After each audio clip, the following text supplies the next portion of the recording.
नमस्कार, आप देख रहे हैं द न्यूज बर्ड। मैं हूं आपके साथ अर्पिता सिंह और आइए नजर डालते हैं इस वक्त की खास खबरों पर।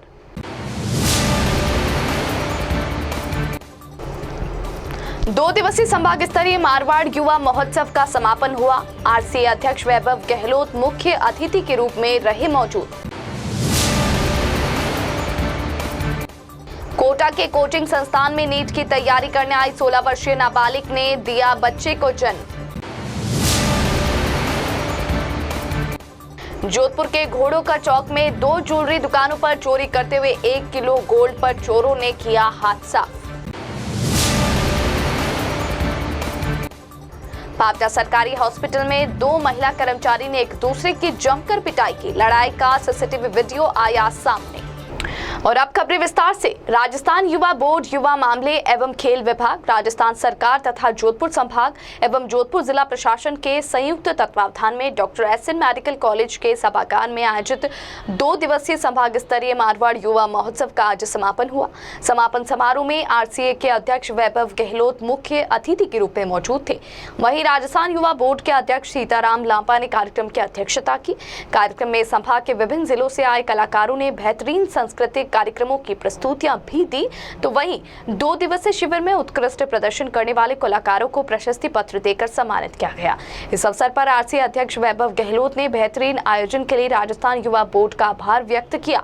वैभव गहलोत ने कहा कि मुख्यमंत्री अशोक गहलोत ने राजस्थान युवा बोर्ड के माध्यम से युवाओं को जोड़ने का प्रयास किया है और आने वाले दिनों में यह जिला और ब्लॉक स्तर पर भी युवा महोत्सव आयोजित होंगे।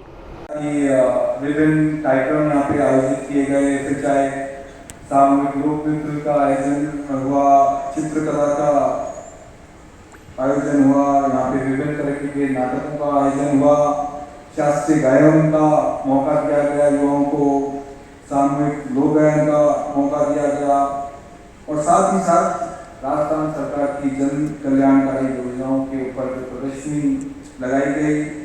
उसके प्रचार प्रसार में युवाओं को कैसे आगे किया जाए उसकी रूपरेखा बनाई गई। यहाँ पे विभिन्न सेमिनार किए गए युवाओं की ओर से।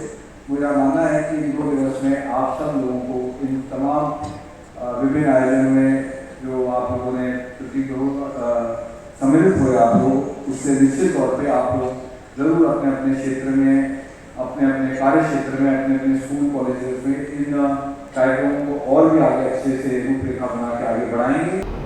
कोटा शहर के कोचिंग संस्थान में नीट की तैयारी करने आई मध्य प्रदेश के गुना जिले की 16 वर्षीय नाबालिग बालिका ने जेके लोन अस्पताल में एक बच्चे को जन्म दिया। इस घटना के बाद कुन्हाड़ी थाना पुलिस मामले की जांच में जुट गई। वहीं बाल कल्याण समिति अस्पताल में पहुंचकर इस घटना पर प्रसंग ज्ञान दिया। जानकारी के अनुसार 16 वर्षीय नाबालिग छात्रा मध्य प्रदेश के गुना जिले की निवासी है। वह 2 माह पूर्व कोटा के कुन्हाड़ी इलाके में हॉस्टल में रहकर एक कोचिंग संस्थान में नीट की तैयारी कर रही थी। सोमवार को बालिका का पेट दर्द होने पर उसे जेके लोन अस्पताल में भर्ती करवाया गया, जहां पर 8.5 माह का गर्भ होने का पता चला। बालिका को अस्पताल में भर्ती करवाने के बाद उसने एक बच्चे को जन्म दिया। बाल कल्याण समिति सदस्य विमल चंद जैन अपने सहयोगियों के साथ जेके लोन अस्पताल पहुंचे और बालिका के परिजनों से बातचीत की। उन्होंने कुन्हाड़ी थाना पुलिस मामले की जाँच कर रही है। पुलिस उप अधीक्षक शंकर लाल मीना ने बताया कि इस बारे में मध्य प्रदेश पुलिस में भी संपर्क किया गया है। एक नाबालिग बालिका जो 16 साल की है, जेके लोन में भर्ती थी, इसकी सूचना बाल कल्याण समिति को मिली। बाल कल्याण समिति ने स्वयं संज्ञान लेकर बाल कल्याण समिति विमल जैन एवं बाल अधिकार विभाग के डॉक्टर राजेश शर्मा, सहायक निदेशक, बाल संरक्षण अधिकारी दिनेश शर्मा जी और बाल बालिका गृह की काउंसलर आरती जोशी एवं शिशु गृह की मैनेजर हीना और संजय अस्पताल में पहुंचे। बालिका के परिजनों से इस संबंध में बातचीत की गई और बालिका के परिजनों को आरती जोशी ने काउंसलिंग की। तो वो बच्चे जो स्वस्थ है कल हुई थी, उसको छोड़ने को तैयार हो गए। उनके सरेंडर कराया गया और सरेंडर कराने की सारी कार्रवाई पूर्ण करने के बाद बालिका गृह की अधीक्षक श्री आयुषी जैन को केयरटेकर लगाने के निर्देश दिए। उनके निर्देश पर वहाँ पर केयरटेकर उन्होंने भिजवाया। एक मामला आया है सो कि नाबालिग बच्ची के जो है डिलीवरी का मामला है। सो जो बच्चा है 8.5 महीने की बच्ची पैदा हुई है। इसको लेकर बच्ची के परिजनों से भी हम काउंसलिंग कर रहे हैं, उनसे बातचीत कर रहे हैं कि ये घटना कहाँ से शुरुआत हुई और किस प्रकार की घटना हुई है। क्योंकि बच्ची मूलतः है मध्य प्रदेश की रहने वाली है, 2 महीने पहले ही कोटा आई थी। तो इसे प्रथम दृष्टया लगता है घटनाक्रम जो स्टार्ट होता है वो मध्य प्रदेश के ही वहाँ से होता है, क्योंकि 8.5 महीने की बच्ची है जो कि परिपक्व बच्ची है, जीवित बच्ची है। तो हमें इसमें परिजनों के साथ लगातार संपर्क में है, हमारी CWC टीम भी इसमें संपर्क में है, तो लगातार काउंसलिंग कर रहे हैं। अभी परिजन उस स्थिति में नहीं है कि वो किसी, क्योंकि अभी उनकी चिंता है कि पहले जच्चा और बच्चा की सुरक्षा की उनकी चिंता है। तो डॉक्टर टीम उनसे हमारा संपर्क है, जिसी प्रकार की हमें मध्य प्रदेश पुलिस में संपर्क में है। जोधपुर के भीतरी शहर में स्थित घोड़ों का चौक क्षेत्र में मंगलवार अलसुबह 2 ज्वेलर्स की दुकान पर चोरी की घटना को अंजाम देते हुए चोरों ने करीब 1 किलो सोने के जेवरात दुकान से पार कर लिए। घोड़ों का चौक क्षेत्र में स्थित नवरत्न सोनी एवं पुरुषोत्तम सोनी दोनों की दुकानों पर सुबह जब दुकान मालिक दुकान खोलने के लिए पहुंचे तो दुकान के ताले टूटे मिले। सूचना पर सदर बाजार थाना पुलिस मौके पर पहुंची और CCTV फुटेज खंगाल कर चोरों को पकड़ने के प्रयास शुरू किए गए। पुलिस ने बताया कि ज्वेलरी पुरुषोत्तम सोनी रोजाना की सुबह जब अपनी दुकान पर पहुंचे तो दुकानों के ताले टूटे मिले। ऐसी संभावना जताई जा रही है कि रात करीब 3 से 4 बजे के बीच चोरी की घटना को अंजाम दिया गया। पुलिस ने बताया कि चोरों ने पास ही में स्थित 2 दुकानों को निशाना बनाते हुए करीब 2.5 लाख रुपए कीमत का गोल्ड चुराया। वहीं पास ही में लगे CCTV फुटेज में साफ देखा जा सकता है कि किस तरह चोरी की घटना को अंजाम देने के बाद बड़े आराम से चोर निकल रहा है। सुबह करीब 8 बजे के लगभग या घोड़ा का चौक में ज्वेलर्स की दुकान है, नवरत्न सोनी और पुरुषोत्तम सोनी की। इनकी दुकान में के मालिक ने सूचना दी थी थाने पर कि हमारे यहाँ नकदगिरी हो गई है और करीब 1 किलो गोल्ड के जेवरात और कुछ 50-60 ग्राम दूसरी दुकान से नवरत्न सोनी की दुकान से चोरी करके लेके, जिस पर मौके पे आए हैं डॉग स्क्वाड और MOB की टीम को बुलाया गया और जांच की जा रही है। कोई और आसपास के फुटेज देख करके आरोपी के बारे में पता लगाया जा रहा है। जोधपुर के पावटा सरकारी हॉस्पिटल में 2 महिला कर्मचारी आपस में भिड़ गई। इस दौरान एक महिला गार्ड ने महिला सफाई कर्मी के सिर पर डंडा मार दिया। विवाद इतना बढ़ गया कि सफाई कर्मी महिला ने भी इसके बाद गार्ड की झाड़ू से पिटाई कर दी। ऐसा बताया जा रहा है कि घटना 26 मई की रात 9:30 बजे की है। वहीं अब इस पूरे मामले का CCTV वीडियो भी सामने आया है। दरअसल सफाई कर्मचारी और लेबर रूम के बाहर ड्यूटी पर तैनात महिला होमगार्ड के बीच सफाई को लेकर विवाद हो गया। इसके बाद महिला कर्मचारी लेबर रूम की तरफ जाने लगी तो महिला गार्ड ने धक्का दे दिया। इतने में दोनों उलझ गई। इस पर महिला गार्ड डंडा लेकर सामने हुई तो सफाई कर्मी ने भी झाड़ू उठा लिया। वहीं मामला सामने आने के बाद अस्पताल प्रशासन की ओर से जांच की जा रही है। अस्पताल प्रशासन का कहना है कि दोनों पक्षों की ओर से किस तरह की कोई लिखित शिकायत नहीं मिली, परंतु पूरे मामले में जांच की जा रही है। आजाद समाज पार्टी के राष्ट्रीय अध्यक्ष चंद्रशेखर आजाद ने मंगलवार को जोधपुर प्रवास के दौरान रावण का चबूतरा मैदान में सामाजिक न्याय सम्मेलन में भीम आर्मी को संबोधित किया। जोधपुर एयरपोर्ट पहुंचने पर भीम आर्मी के पदाधिकारी एवं कार्यकर्ताओं द्वारा चंद्रशेखर आजाद का भव्य स्वागत किया गया। चंद्रशेखर आजाद ने भीम आर्मी को संबोधित करते हुए कहा कि राजस्थान में कमजोर वर्ग पर लगातार अत्याचार बढ़ते जा रहे हैं। बाड़मेर और पचपदरा में हुई घटनाओं का हवाला देते हुए उन्होंने कहा कि यह सरकार अपराधों की सरकार बन चुकी है। चंद्रशेखर आजाद ने प्रधानमंत्री नरेंद्र मोदी पर निशाना साधते हुए कहा कि एक तरफ प्रधानमंत्री देश में नए संसद भवन का उद्घाटन कर रहे थे, वहीं दूसरी ओर राजधानी दिल्ली में देश की बेटियों को पुलिस द्वारा सड़क पर घसीटा जा रहा था। उन्होंने कहा कि सरकार के आड़ में पुलिस द्वारा की गई इस बर्बरता का आने वाले चुनाव में जनता पुरजोर तरीके से जवाब देगी। आजाद ने कहा कि देश की बेटियों के साथ हो रहा अन्याय प्रधानमंत्री मोदी की तानाशाही को दर्शाता है। मैं और वो सब लोग जो उनका साथ दे रहे हैं, हम लोग चाहते हैं कि वो इस लड़ाई में जो न्याय के लिए लड़ाई लड़ी जा रही है उसमें उचित, हम सब लोग उनके पीछे खड़े हैं। जिस दिन पहलवान तैयार हो जाएं, क्योंकि अभी वो वापस लौटे हैं, मैं उनकी बस इंतज़ार कर रहा हूँ कि वो वापस आ जाएं तैयार होकर, तो फिर धरना वहीं चलेगा जहाँ चल रहा है। लेकिन ये बड़े शर्म की बात है कि देश की राजधानी में उन बेटियों के साथ जिन्होंने देश का नाम गौरवान्वित किया, जिस तरह का व्यवहार सरकार के इशारे पर दिल्ली पुलिस ने किया। एक तरफ प्रधानमंत्री जी देश की नई संसद का उद्घाटन कर रहे हैं और वहीं दूसरी तरफ उन बेटियों के साथ जो है उनको सड़कों पर घसीटा जा रहा था, उनके कपड़े फाड़े जा रहे थे, उनको पीटा जा रहा था। जानवरों जैसा व्यवहार उनके साथ किया जा रहा है। ये स्पष्ट करता है कि भारतीय जनता पार्टी की जो सरकार है उसकी कथनी करनी और उनके नारे सभी खोखले हैं। सोमवार शाम को अपनी मां और बहन के साथ एक युवक पानी की टंकी पर चढ़ गया और सामूहिक आत्महत्या का ऐलान कर दिया। दरअसल जोधपुर के रावण का चबूतरा में सोमवार शाम 4 बजे पाली के सिराना गांव का रहने वाला युवक अशोक मेघवाल अपनी मां और बहन के साथ पानी की टंकी पर चढ़ गया।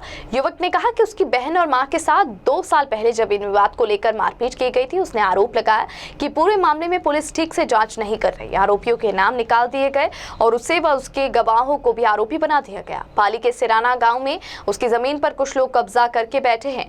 उन्हें गांव में बने मकान को छोड़कर दूसरी जगह आसरा लेना पड़ रहा है। टंकी पर चढ़े परिवार से बात करने के लिए एडीसीपी प्रेम धंदे टंकी पर चढ़ी। एडिशनल डीसीपी प्रेम धंदे ने 3 घंटे तक परिवार को समझाइश कर उन्हें नीचे उतारा। बाद में उन्हें पुलिस वाहन में सुरक्षित स्थान पर ले जाया गया। एडीसीपी प्रेम धंदे ने कहा कि अशोक ने अपनी समस्या को लेकर 4-5 बिंदु बताए। उसमें दर्ज मामलों में पहले हुई जांच के बारे में बताया गया, जिसमें उच्च अधिकारी की निष्पक्ष जांच करवाने का आश्वासन दिया है। इसके अलावा उसकी अन्य मांगों पर भी पुलिस नियमानुसार कार्यवाही को लेकर जानकारी दी गई। उसके बाद अशोक नीचे उतरने को राजी हुआ। और बुलेटिन में यहाँ रुकेंगे एक ब्रेक के लिए। ब्रेक के बाद जारी रहेगा खबरों का सिलसिला। आप बने रहिए द न्यूज बर्ड के साथ। हर चीज की इंस्पिरेशन ली। My most awaited day is finally here. Mister Perfect से ज्यादा ना परफेक्ट पिक्चर्स का वेट था। कपड़े डिजाइनर, बालों में रेड रोजेस और मेकअप न्यूड, पर गहने माँ जैसे। चमक दादी की और अंदाज मेरी नानी का। इनके नूर का राज बचपन से जानना था। आसपास नहीं तो थोड़ा कुछ इन्हीं के जैसा लगना था, क्योंकि कुछ चीजें आज भी भरोसे से चलती है और अपनों की सलाह से ही तो हर दुल्हन सजी है। अशोक ज्वेल्स, गहने जो बने हैं अपनों से।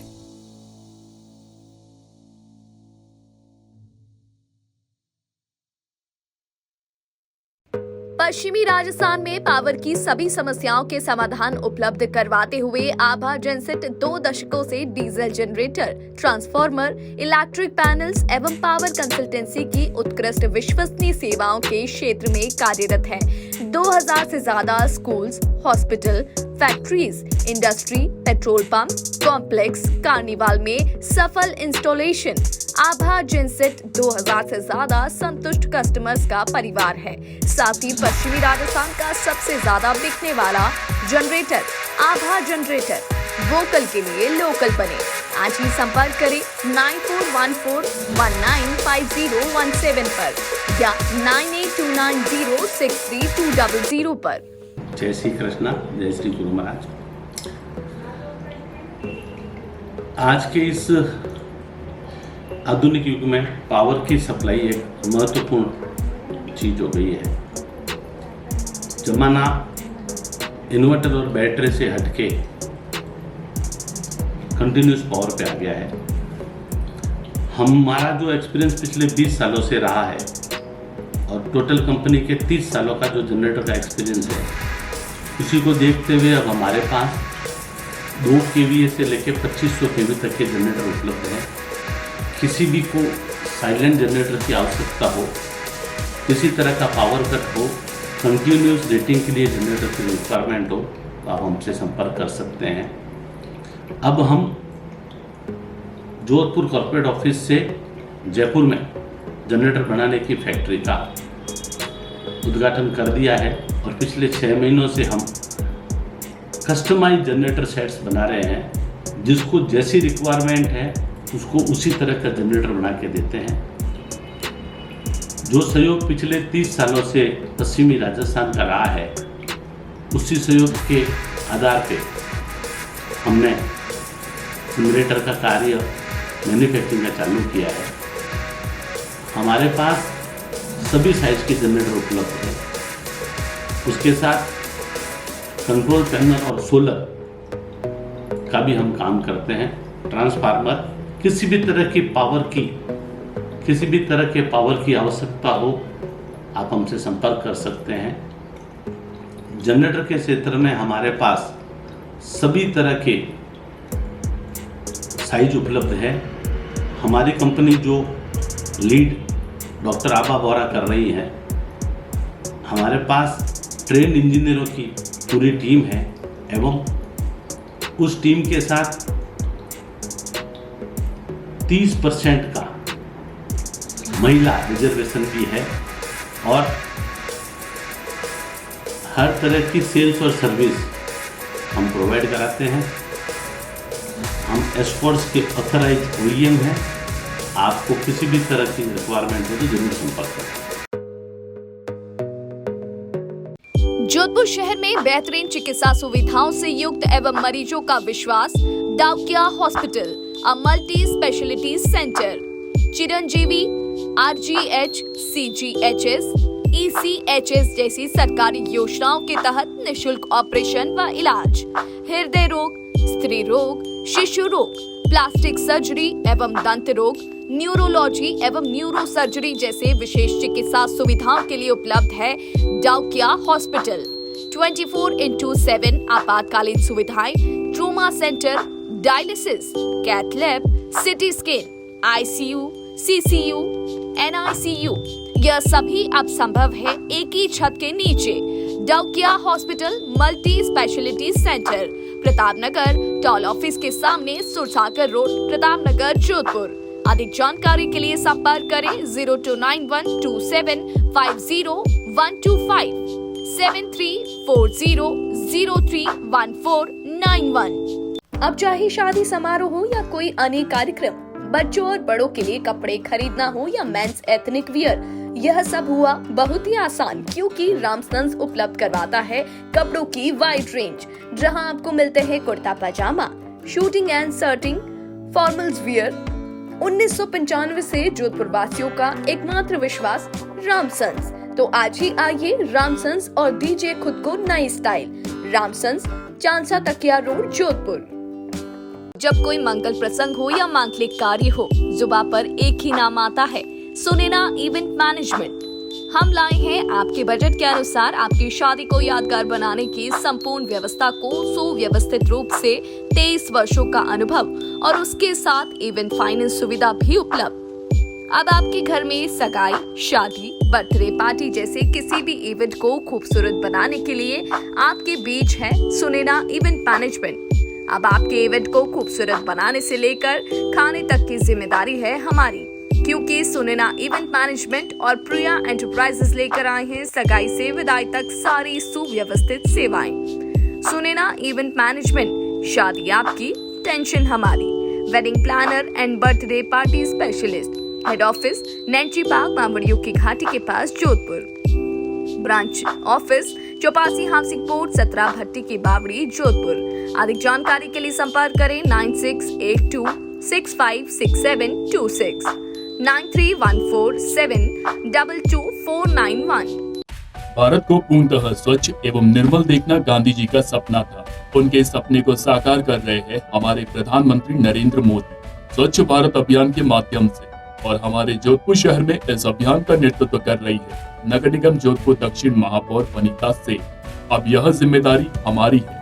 हर नागरिक के छोटे से छोटे प्रयास की अमूल्य शक्ति से जोधपुर बन सकता है नंबर 1। स्वच्छ भारत की शुरुआत होती है स्वच्छ आंगन से।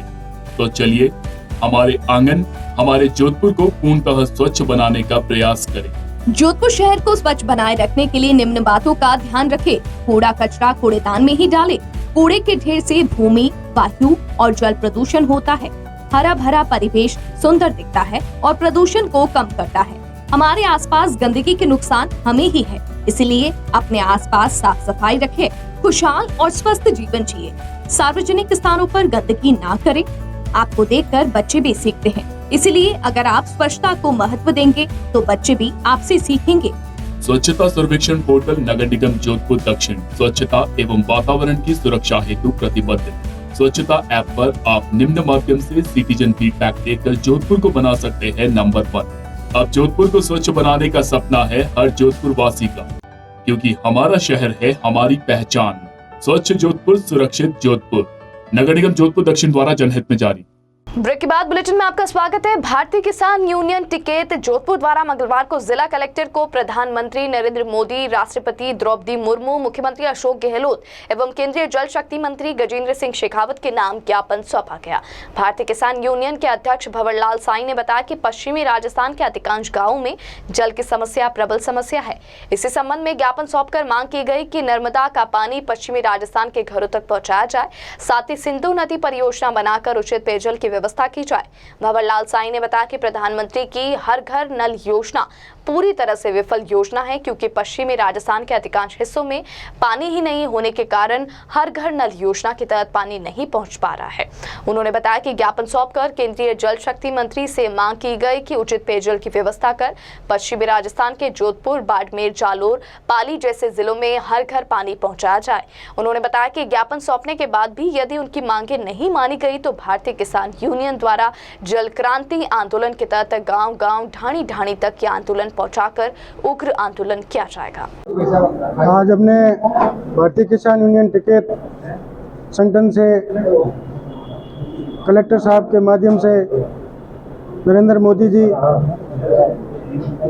प्रधानमंत्री भारत सरकार, राष्ट्रपति महोदया और राजस्थान के मुख्यमंत्री जी को और हमारे जल शक्ति मंत्री गजेंद्र सिंह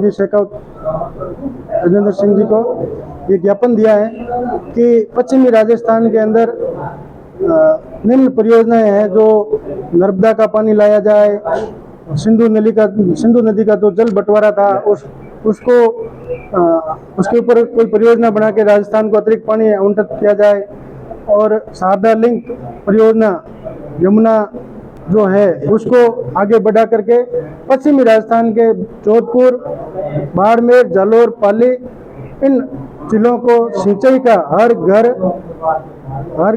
खेत नहर योजना ला करके और पेयजल की व्यवस्था की जाए।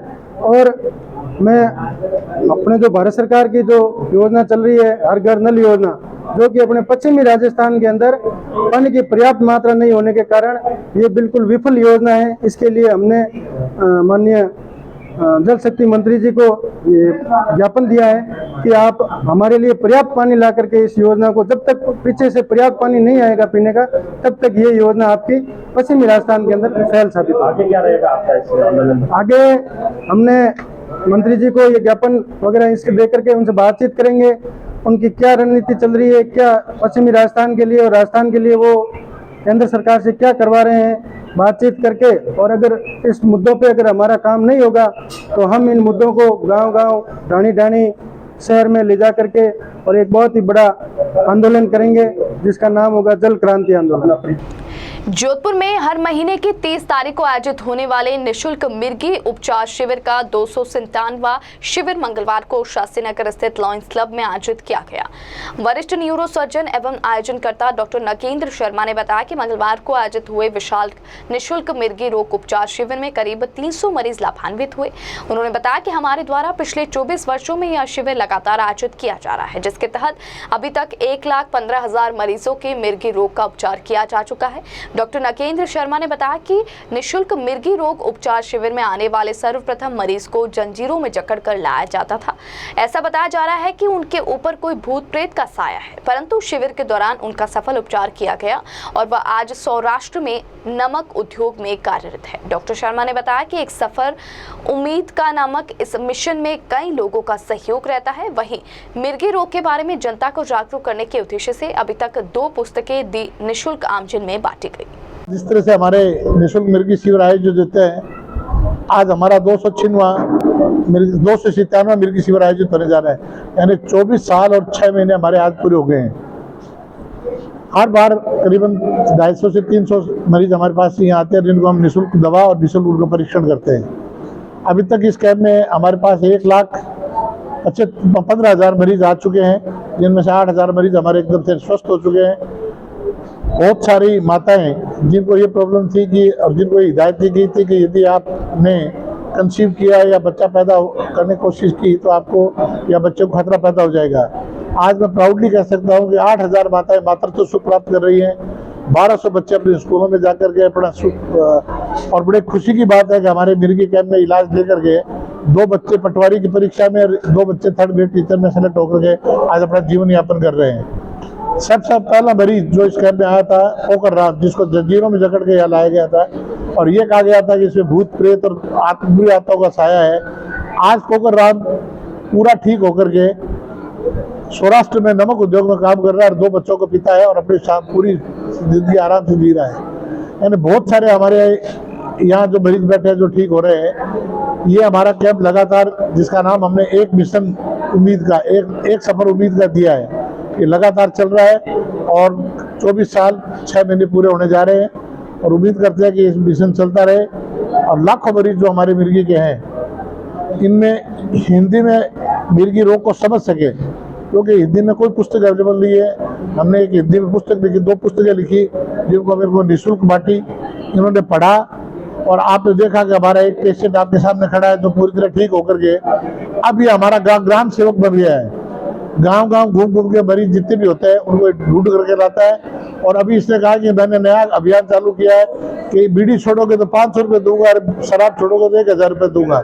यानी एक व्यक्ति जो मिर्गी रोग से मुक्त हुआ उसको मालूम पड़ा कि नशा और बीमारी कितनी बुरी चीज है।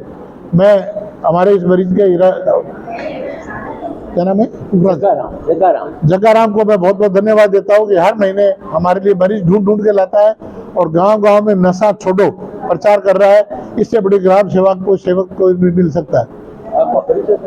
मैं doctor Nagendra Sharma, neuro surgeon, और पिछले 40 साल से जोधपुर में न्यूरो सर्जरी की प्रैक्टिस कर रहा हूँ और अभी तक ये हमारे 25 साल से लगातार हमारे कैंप चल रहे हैं। जोधपुर के भीतरी शहर में मिर्ची बाजार में स्थित हरकेश्वर महादेव में गुनस्सीवा पाटोत्सव धूमधाम से मनाया गया। पाटोत्सव के दौरान महादेव का रुद्राभिषेक व श्रृंगार एवं फूल मंडली किया गया। इसके पश्चात महाप्रसादी का आयोजन हुआ। वहीं बड़ी संख्या में श्रद्धालुओं ने मंदिर पहुंचकर भगवान के दर्शन किए। इस अवसर पर SN व्यास, राजेश व्यास, प्रमोद पुरोहित, आचार्य दाऊलाल जोशी आदि उपस्थित रहे।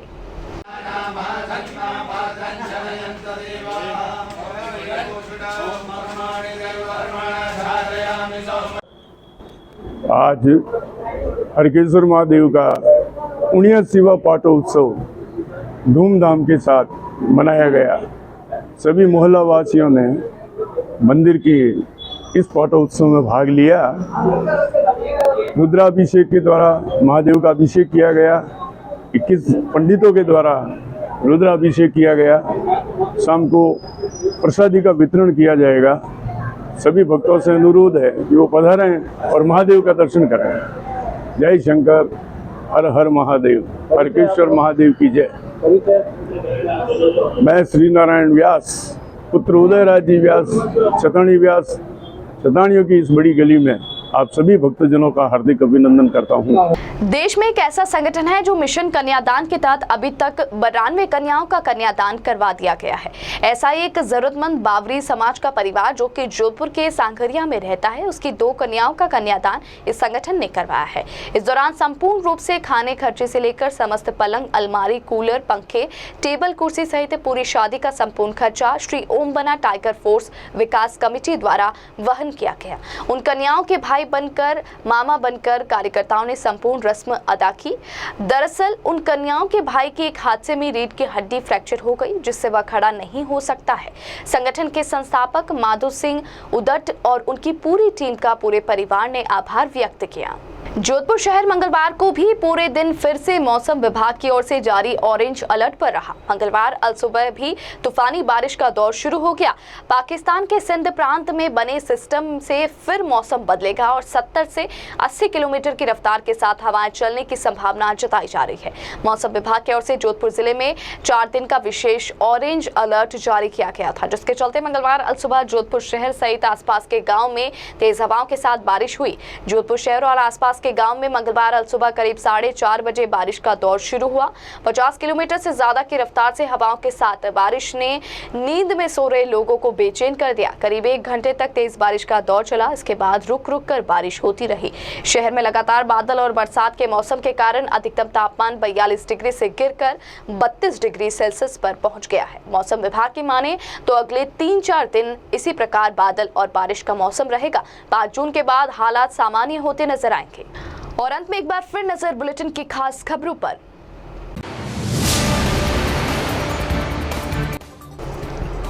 2 दिवसीय संभाग स्तरीय मारवाड़ युवा महोत्सव का समापन हुआ। आरसीए अध्यक्ष वैभव गहलोत मुख्य अतिथि के रूप में रहे मौजूद। कोटा के कोचिंग संस्थान में नीट की तैयारी करने आई 16 वर्षीय नाबालिग ने दिया बच्चे को जन्म। जोधपुर के घोड़ों का चौक में 2 ज्वेलरी दुकानों पर चोरी करते हुए 1 किलो गोल्ड पर चोरों ने किया हादसा।